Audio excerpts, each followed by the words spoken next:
Distribusi bantuan untuk Gaza kacau dan kerap merenggut nyawa. Banyak nyawa melayang saat sesama warga Gaza antre bantuan makanan hingga ditembaki pasukan Israel.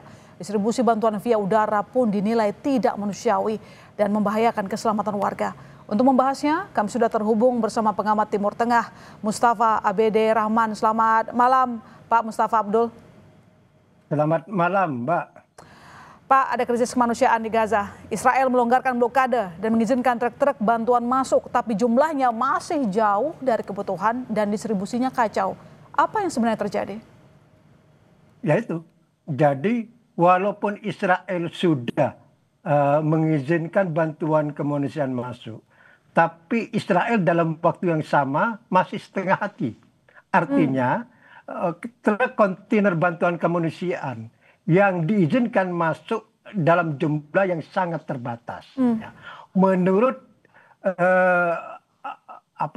Kementerian Penerangan Palestina, bahwa truk kontainer bantuan kemanusiaan yang harus masuk ke jalur Gaza dan memadai untuk mengatasi bencana kemanusiaan di Gaza itu minimal sekitar 500 sampai 600 truk kontainer kemanusiaan yang masuk setiap hari.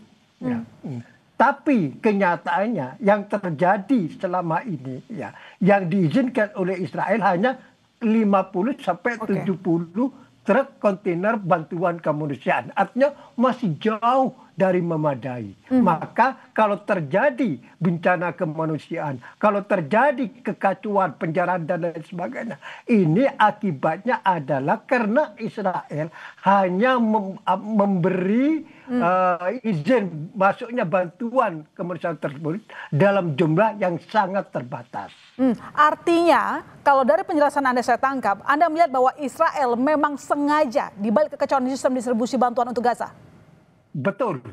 Begini Pak ya, kalau kita merujuk ke belakang sedikit aja, ya, ini yang menjadi karut marutnya bantuan kemanusiaan ke jalur Gaza saat ini, ya.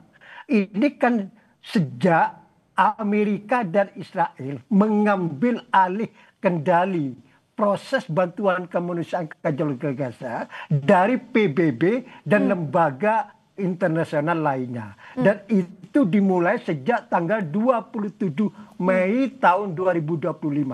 Jadi sejak tanggal 27 Mei 2025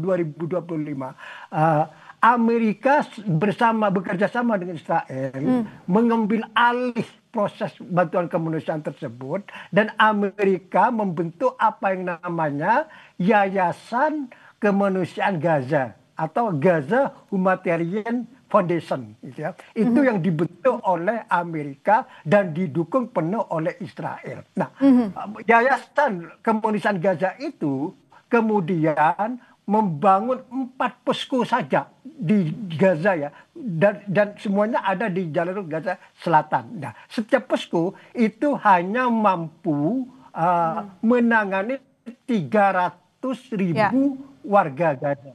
Kalau 4 posko, 300 kali 4 kan berarti 1,2 juta. Padahal penduduk jalur Gaza itu 2,3 juta. Berarti lebih dari 1 juta atau 1,1 juta ini pasti tidak mendapat bagian dari bantuan kemanusiaan tersebut. Ini dikritik penuh oleh PBB dan Mesir sejak awal bahwa konsep ini akan gagal, dan ini yang terjadi sekarang. Ya, dan termasuk juga kalau kita lihat pengiriman bantuan ke sana, termasuk juga via udara, ternyata justru memakan korban. Ada apa di balik ini, Pak Mustafa?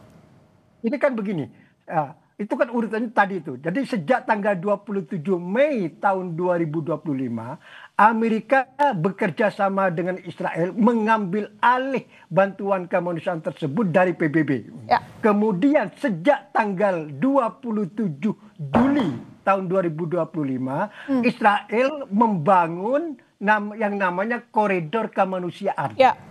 Jadi Israel mengeluarkan izin bagi masuknya kontainer bantuan kemanusiaan tersebut ke Gaza, walaupun kenyataan di lapangan itu sangat terbatas. Akhirnya ya, beberapa negara seperti Uni Emirat, kemudian Jordan, Prancis dan seterusnya menerjunkan bantuan kemanusiaan itu dari udara, karena yang dari darat itu aksesnya sangat dibatasi oleh Israel. Pak Mustafa, sejauh ini berlarut-larut masalah di Gaza, singkat saja, bagaimana peran internasional termasuk PBB, termasuk juga bagaimana chaosnya yang terjadi ketika penyaluran bantuan, apakah sudah pas atau belum tindakan mereka, dan termasuk juga bagaimana respon mereka terhadap dengan upaya Israel mencaplok Gaza? Ya, ini apa rencana Israel sekarang seperti dikatakan tadi akan mencaplok Gaza, ini akan semakin menimbulkan bencana kemanusiaan. Apa yang tadi saat ini saja, ini saya belum kabinet keamanan Israel itu kan baru hari Jumat kemarin mengambil keputusan memberi lampu hijau kepada pemerintah Netanyahu untuk mengendalikan secara penuh jalur Gaza. Dan kalau kita singkat saja, PBB tidak melakukan apa-apa ya Pak? Ya, PBB itu hanya menyerukan saja, tapi tidak pernah didengar oleh Israel gitu loh. Oke, baik. Terima kasih Pak Mustafa telah bergabung di Kompas Malam. Semoga masalah di Gaza dapat segera selesai dan dunia benar-benar membela kemanusiaan. Selamat malam. Selamat malam.